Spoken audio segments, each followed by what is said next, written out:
Vídeo 2 aí, continuação da nossa aula sobre princípios.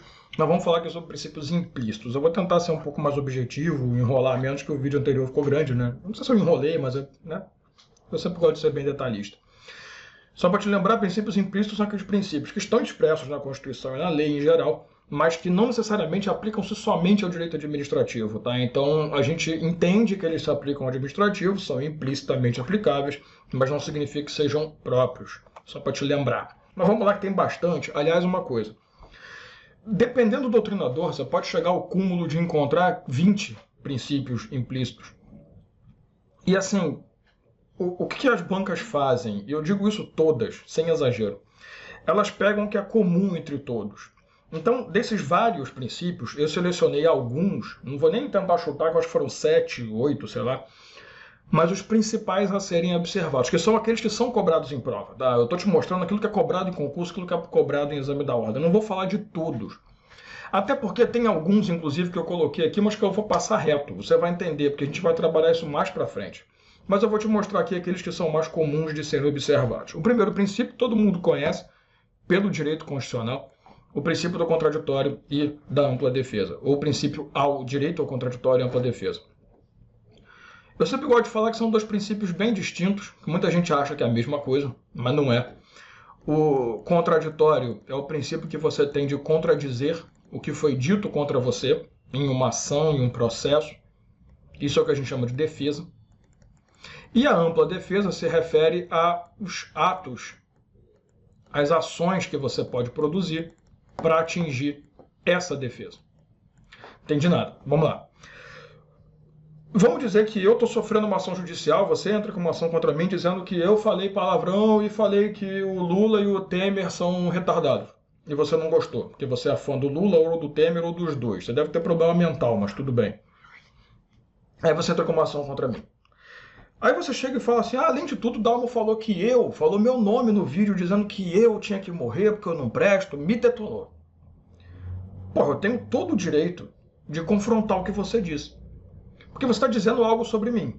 Eu vou contradizer. Olha, realmente eu falei do Lula, falei do Temer, mantenho minha posição, estamos aqui num Estado democrático, apesar do povo do Facebook ter esquecido isso, né? Porque todo mundo tem opinião, apesar de ninguém entender nada normalmente, por isso que eu não dou opinião, que eu não entendo nada.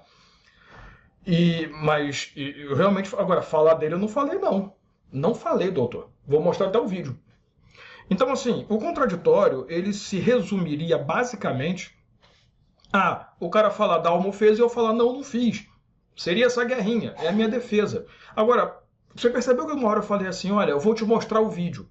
Para conseguir chegar à minha defesa, eu tenho direito a produzir atos ou ações, aí pode ser documento, testemunha, seja lá o que for, são as provas, para mostrar que eu realmente não fiz ou que eu fiz alguma coisa. Então, para minha defesa ser plena, ela tem que ser ampla. Então, ampla defesa é isso. Eu tenho todos os atos ou ações legais previstas na lei, claro, que o direito me garante, para poder demonstrar minha defesa, efetivamente. Então, isso é contraditório e ampla defesa. Contraditório é simplesmente a defesa, eu poder atacar, ou poder confrontar o que foi dito sobre mim. A ampla defesa, necessariamente, ela vai para o lado que eu posso produzir atos, eu posso utilizar-me de todos os meios legais e de direito para poder chegar até essa defesa. Mas é muito importante você entender que quando a gente usa a palavra defesa, a gente tem que observar duas grandes situações. Existe uma coisa chamada defesa técnica. A defesa técnica, depois eu falo da defesa prévia, vou colocar aqui logo. A defesa técnica é o seguinte, você sabe que a Constituição Federal ela diz, e todo mundo sabe disso, que o advogado é indispensável para a produção da justiça. Ou seja, é a mesma coisa que falar que o médico, né, é indispensável para uma cirurgia. Um cirurgião, porra, é meio óbvio. Mas a nossa Constituição é analítica, é meio idiota, então às vezes ela fala besteira. Mas o advogado ele tem que estar presente em todos os atos de um processo para que ele tenha validade. Porque quando você sofre uma ação judicial, ninguém é melhor do que alguém do direito para entender o processo. Imagina você sozinho indo para a justiça e passando todo, tá maluco. Agora, isso é defesa técnica, é você ter direito a um advogado, ou como alguns gostam de falar, um advogado. O problema é até onde isso aplica no direito administrativo. E aqui que está a jogada. Apesar de ter um entendimento sumulado, salvo engano pelo STJ, de que o advogado tem que estar presente em todas as etapas de um processo administrativo, o STF editou a súmula vinculante número 5, e essa súmula tem que andar embaixo do teu braço na hora da prova, porque ela pode cair tanto no meio dos princípios, numa questão besta, como pode cair dentro da Lei 9784 ou da 8.112. A súmula vinculante 5, ela diz que o advogado em processo administrativo é facultativo. Porque a súmula fala assim, a falta de defesa técnica em um processo administrativo disciplinar não fere a Constituição. Então é isso. A defesa técnica é a ideia de que você tem que ter direito a um advogado, claro. Até a Constituição diz, né? Todo mundo vai ter direito a advogado, seja gratuito, seja porque ele quer levar e gastar dinheiro com o cara. Mas no processo administrativo entendia-se que também tem que ter um advogado. Só que a súmula vinculante 5, você sabe que se a súmula vinculante é súmula vinculante, então todo mundo tem que seguir, é facultativo. Então, quer levar advogado? Beleza, não quer, dane-se. Também não vem depois dizer, ah, mas eu me ferrei no processo que eu não levei advogado. Bom, o problema é teu, a faculdade é sua. Tá? Quando você fala em defesa prévia, significa o direito de confrontar o que foi dito contra mim antes da decisão. É uma questão de lógica.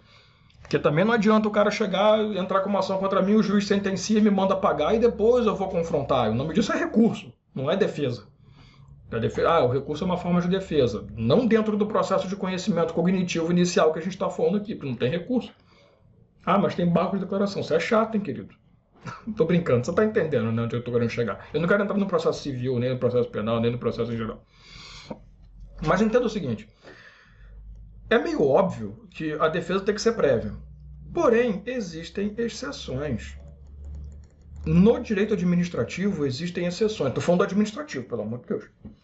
Se o interesse público for extremamente protegido naquele ato, a defesa vai acontecer depois. É o que a gente vai chamar de contraditório diferido, ou ampla defesa diferida. Eu prefiro contraditório diferido. Deixa eu te dar um exemplo. Imagina que a prefeitura abre um processo administrativo disciplinar. Aliás, disciplinar não, perdão. Ela abre um processo administrativo para poder derrubar a minha casa. Sabe? Ela quer derrubar a minha casa. Por quê? Porque a construção está ilegal, cheia de problema, e a Defesa Civil já percebeu que pode ser que amanhã minha casa caia e com isso eu destrua a propriedade do vizinho, possa matar alguém, machucar alguém. Você acha que a prefeitura vai esperar eu mostrar laudo, entrar, porque você sabe que demora, para depois ela ir lá, aí imagina no meio do processo, cai minha casa, mata um monte de gente e aí? Então o que a prefeitura faz? Ela vem, derruba, determina a destruição do imóvel para garantia da segurança pública e depois a gente se resolve. E depois eu vou me defender. Então tem atos que é meio óbvio que a administração tem que agir antes. Imagina o cara... O pessoal sempre esquece de fazer revisão antes de viajar, né, no carro. Aí eu tava lá dirigindo muito tempo, o carro... Como aqueles carros filme antigo, sabe? Começa a sair fumaça, começa a tossir, parece que tá fumando. O carro para no meio da via. Você vai ligar para o seguro, você vai ligar para alguém, você vai ligar para o mecânico, sei lá. Mas aí teu carro tá parado no meio da via, todo mundo paradão lá. Vai esperar te dar a defesa para você poder falar o que aconteceu, para ver o que vai fazer e depois vai decidir se vai rebocar o carro ou não? Claro que não. Para que a via pública esteja disponível para locomoção geral, a gente reboca e depois conversa. Você entendeu a pegada? Então, cuidado com essa jogada aqui, tá? A defesa técnica no direito administrativo ela é facultativa e a defesa prévia é óbvia, que tem que ser antes da sentença, mas ela pode ser diferida. Ela pode ocorrer depois, em casos que o interesse público prevalece, ou melhor, se mostra urgente em relação ao processo. Nós temos duplo grau de jurisdição, nós temos isso tudo, mas nós só vamos falar sobre isso quando formos para a Lei 9784 de 99, que é a Lei do Processo Administrativo Federal, e ela vai trazer todo esse regramento. Então fica tranquilo que nós vamos trabalhar essa parte de duplo grau de jurisdição. Aliás, nós vamos ver muito sobre contraditório e ampla defesa lá, te prometo. Outro princípio legal que eu não vou trabalhar com você agora, que nós vamos trabalhar na aula de serviços públicos, na verdade, que é a Lei 8987 de 95, salvo engano, aqui eu estou realmente com a dúvida se é 95 ou 96. Mas eu acho que é 95, se for 96 não vai mudar nada na sua vida também, né? Que é o princípio da continuidade da prestação do serviço ou simplesmente o princípio da continuidade. Ele diz que, independente do que estiver acontecendo, a administração pública ela tem que continuar prestando serviço. Ela não pode parar a prestação de serviço porque ela não atende o interesse público. Por exemplo, a prefeitura fez uma concessão com uma empresa de sistema de transporte público. Essa empresa começa a ter problema, pagamento de funcionário, blá blá blá blá, e ela simplesmente diz, olha, a partir de hoje eu não vou mais ter como prestar serviço, não vou ter como cumprir o contrato. Cara, o problema é entre a prefeitura e a concessionária. Eu não posso ser atingido por isso. Então a prefeitura tem que se virar para manter a prestação do serviço contínua, tá? Então a continuidade basicamente é isso. Eu não vou entrar muito, porque na aula de serviços públicos nós vamos trabalhar os princípios que regem os serviços públicos. E um desses princípios é o da continuidade.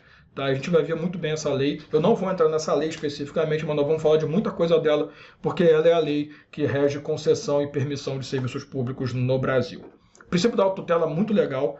Na aula 3 a gente vai começar a falar de atos administrativos. Esse princípio vai ficar muito claro para a gente. E ele está consubstanciado na súmula 473 aí do STF, eu coloquei para você, em que ele diz o seguinte: a administração pública ela pode rever seus próprios atos, independente de participação do Poder Judiciário. Não entendi nada da aula. Vamos fazer a batida. Direito constitucional te ensina o princípio da inafastabilidade da tutela jurisdicional ou do Poder Judiciário, que diz o seguinte: a lei não poderá afastar da apreciação do Poder Judiciário lesão ou ameaça a direito. Então, onde tem fogo, tem justiça. No direito constitucional, vida privada, se você tem um problema ou litígio com alguém, você resolve isso na justiça. Então não vai resolver no pôquer, na porrada, no carrinho de bate-bate.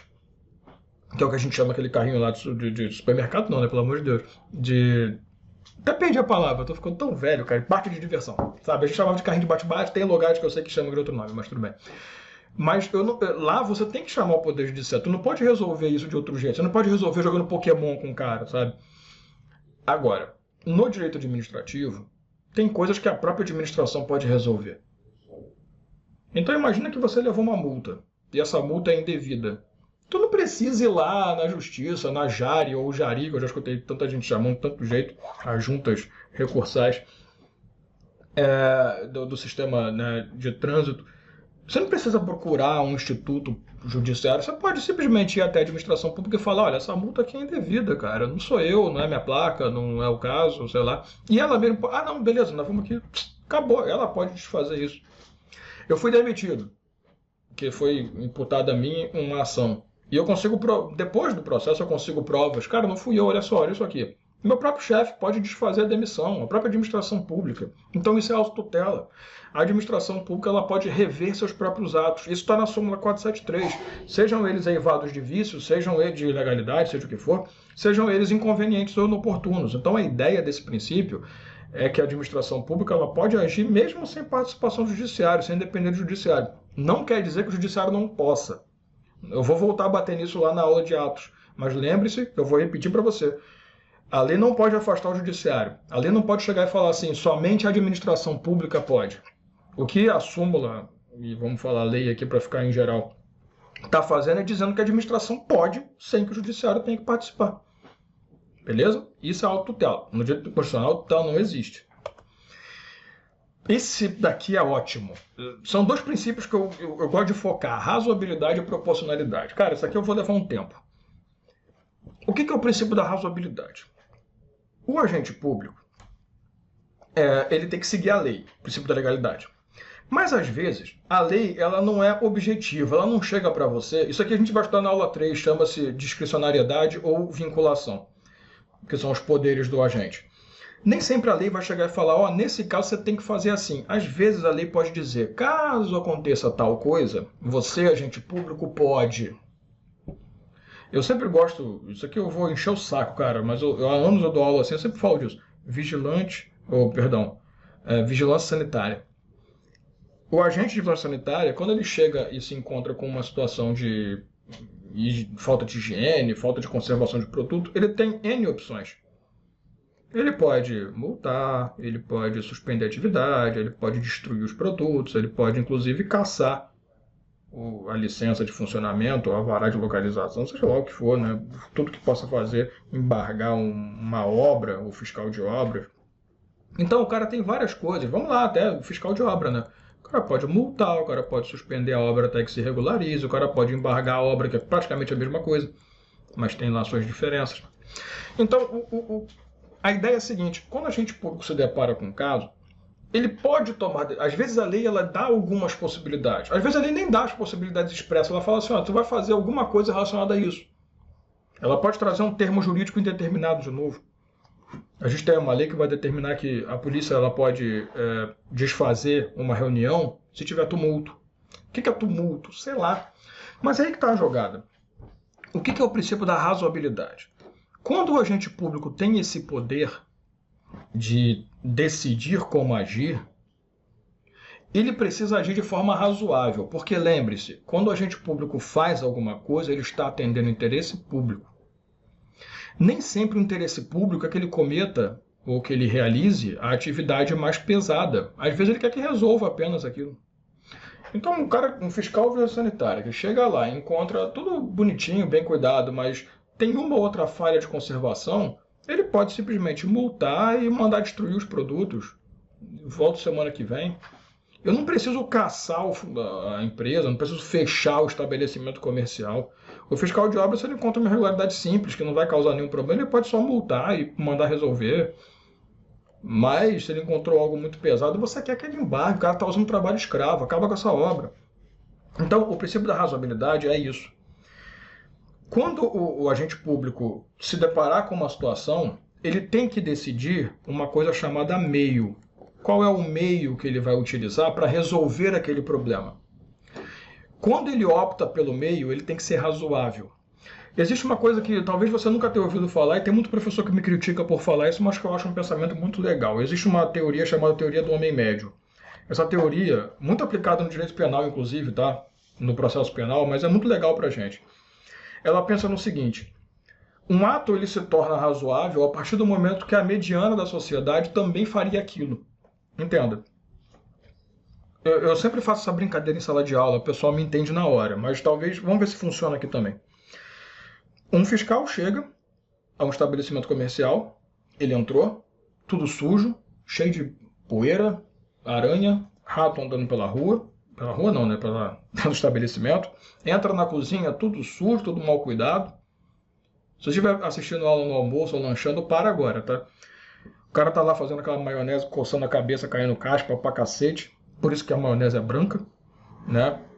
Ou tá fazendo aquela maionese verde, tipo aqui no sul do país, o cara tá limpando o nariz e tá caindo aquele troço.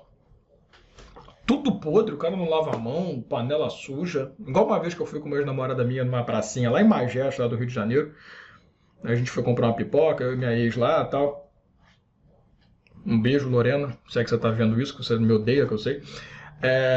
E a gente tava lá, fomos comer pipoca. Na hora que a gente olhou a panela que tava sendo feita a pipoca lá, aliás, não é nem a panela, era a água de uma panela que era usada para poder limpar o negócio que mexia ali e tal, os utensílios. Pô, a gente na hora que o cara virou, a gente sumiu. O que a mediana da sociedade espera? Que o fiscal dê uma multa e vá embora? Ou que o fiscal dê uma multa, suspenda a atividade, ou até mesmo que o fiscal dê uma multa, destrua os produtos e feche o estabelecimento. Então, assim, isso é razoabilidade. Quando a gente comete um ato em que a mediana da sociedade também pensa que aquilo é o certo a se fazer. E, de novo, a gente está atendendo o interesse público. Tá? Agora, quando eu opto por esse meio, eu também tenho que observar a força de aplicação desse meio. Porque, pensa bem, quando eu vou aplicar aquele meio, qual é a intenção? É destruir a vida do cara que cometeu irregularidade ou corrigir a irregularidade? Talvez você pense, destruir a vida, mas a gente não é tão catastrófico assim. O direito administrativo ele quer que o agente público resolva os problemas que ele encontrar. Então não, eu não tenho que destruir a vida do cara. Por isso que fechar o estabelecimento é o último ato. Caçar a tua carteira de habilitação efetivamente é o último ato. A gente vai tentando fazer coisas para resolver. Mas você tem que observar que o agente público tem que tomar decisão para resolver o problema e não para ferrar a pessoa. Que é o princípio da intranscendência, inclusive. Eu não posso tomar uma decisão que vai afetar, inclusive, a continuidade da prestação. Porque, às vezes, o cara vai aplicar uma multa, mas uma multa de R$1 milhão. Não tem como pagar, vai fechar a empresa. Não é isso que a gente quer. Isso que eu estou falando, força, é o que eu vou chamar de proporcionalidade. A proporcionalidade é, após escolher o meio, com que força eu vou aplicar esse meio. Por isso que razoabilidade e proporcionalidade andam juntos. Eu coloquei separado, percebeu? Mas tem muita gente que fala que razoabilidade e proporcionalidade é a mesma coisa. Na verdade, o pensamento é: a razoabilidade tem dentro dela a proporcionalidade. Então seria mais ou menos assim, né, para ficar mais correto. Então primeiro você opta pelo meio e depois você vê a aplicação dessa força. E essa aplicação tem que ser proporcional ao que foi encontrado. Então se o cara chega e encontra tudo devastado, ele tem que mandar fechar. Mas vamos lá. Ele aplicou uma multa. Um outro fiscal em outro estabelecimento, aliás, o mesmo fiscal, para ficar até melhor para observar, em outro estabelecimento chegou tudo limpo, tudo bonito, sabe? O pessoal usando touquinha, usando luvinha, tudo limpo. Só que nisso que ele estava andando, ele viu que tinha um saquinho de arroz fechado, detalhe, que estava fora de validade. O resto tudo bonito, só aquilo que estava errado. Tu acha razoável? Olha a pergunta. Cara, isso aqui que mata a questão. Você acha razoável que ele mande fechar o estabelecimento por conta de um arroz que está fechado, inclusive, que está fora de validade, mas o resto está tudo bem cuidado, foi só um errinho? Não é razoável. Então ele opta pela multa, beleza, homem médio. Só que no primeiro caso, a multa 1 foi de R$100 e a multa 2 foi de R$1.000. Ou seja, para aquela empresa que estava toda ferrada, tudo sujo, o cara dá uma multa de 100. E para outra que só cometeu uma irregularidade simples, dá uma multa de 1.000. Foi proporcional em nenhum dos dois casos. Aliás, deu um de 1 milhão para ficar pior, que aí fecha o estabelecimento. Foi proporcional? Não. Então é isso. Tanto que a proporcionalidade, muita gente diz, inclusive a razoabilidade, isso aí depende do doutrinador, que tem que passar também pela necessidade, adequação. Tem doutrinador que diz que a proporcionalidade é um subprincípio da razoabilidade. E isso eu acho muito interessante, esse pensamento. Aliás, é o pensamento que tem prevalecido ultimamente. É tipo assim, deixa eu apagar aqui para te mostrar. A razoabilidade é o princípio maior, que vai se subdividir em proporcionalidade, adequação e necessidade. É adequado aquele meio? É. É necessário para resolver o problema? É. A aplicação foi proporcional? Foi. Então, beleza. Então, a atuação foi razoável. Entendeu a pegada? Então, isso é o que a maioria tem trabalhado, eu acho interessante, mas leva para a prova sempre diferente os dois. Razoabilidade é quando você opta pelo meio. Proporcionalidade é quando você aplica o meio. Finalidade, como eu te disse, muitos doutrinadores defendem que é sinônimo de impessoalidade, outros não. Por quê? O que é finalidade? Isso aqui é muito besta. A finalidade é você produzir um ato sem observar o seu alvo. Você já falou isso, Dalmo? Sim. É o outro prisma do princípio da impessoalidade. Porque como é que funciona? A impessoalidade é fazer interesse público não privado. A finalidade é atender o interesse público independente de quem for o alvo. Os doutrinadores modernos, eles pegaram a finalidade, enfiaram aqui e fizeram a impessoalidade ter duas visões, como eu te mostrei na aula passada. Você vai agir pelo interesse público sem observar quem está sendo atingido. Os doutrinadores mais antigos, e muita gente ainda mantém essa ideia, diz que são duas coisas diferentes. Optar pelo interesse público sempre é impessoalidade, não observar o alvo é finalidade. Então, depende do doutrinador. De novo, vou entrar naquela chatice. Observe o edital. Se no edital traz para você bibliografia, veja como ele pensa. Se não traz, o pensamento é. Impessoalidade e finalidade são a mesma coisa. As bancas sempre estão trazendo esse pensamento. Tá? O princípio da especialidade, a gente já meio que falou dele, que é um princípio implícito, claro, porque ele diz o seguinte: já que eu quero atingir eficiência, ele é uma dissidência da eficiência, digamos assim, eu preciso que, para poder fazer isso, eu possa criar entidades que tenham especialização. Lembra da aula de autarquia, fundação pública? Aquilo tudo decorre do quê? Da especialidade. Então a especialidade nada mais é do que isso. O direito que a administração pública tem de produzir órgãos, ou criar entidades, ou cargos que tenham especialidade para poder atingir a eficiência da prestação do serviço. E por último, talvez não menos importante, o princípio da isonomia, que vai dizer para você o quê? O administrador público tem que tratar igual como igual, e desigual como desigual. Por quê? A isonomia diz que o tratamento tem que ser igual para todos, porém, não tem como tratar igual quem tem uma diferença em relação ao outro. Provavelmente na aula que a gente estava falando sobre legalidade e impessoalidade, que eu falei que eu não posso agir pensando no alvo, você deve ter pensado, poxa, então como é que existe cota em concurso público? Como é que existem direito aos portadores de necessidades especiais, que antigamente era chamado de deficiente físico, agora é chamado de pessoa com deficiência? Toda hora muda essa porra, é chato pra cacete. Independente do termo que se use, Por que existe cota, existe isso? Porque eu estou tratando desigual como desigual. Eu não posso tratar o portador de necessidades especiais igual uma pessoa que não tenha essa necessidade, ou pessoa com deficiência, uma pessoa que não tenha deficiência. Então, a isonomia traz isso. A frase é bonita. Tratar igual como igual e desigual como desigual na proporção de suas desigualdades. Então, isso é a isonomia. Beleza? Fechamos. Acabamos princípios. Como eu te falei, eu estou te mostrando os principais. Você vai encontrar livros aí que tenha outros, faz parte, mas eu te mostrei os principais. Próximo vídeo a gente começa a falar de poderes administrativos. Um abraço.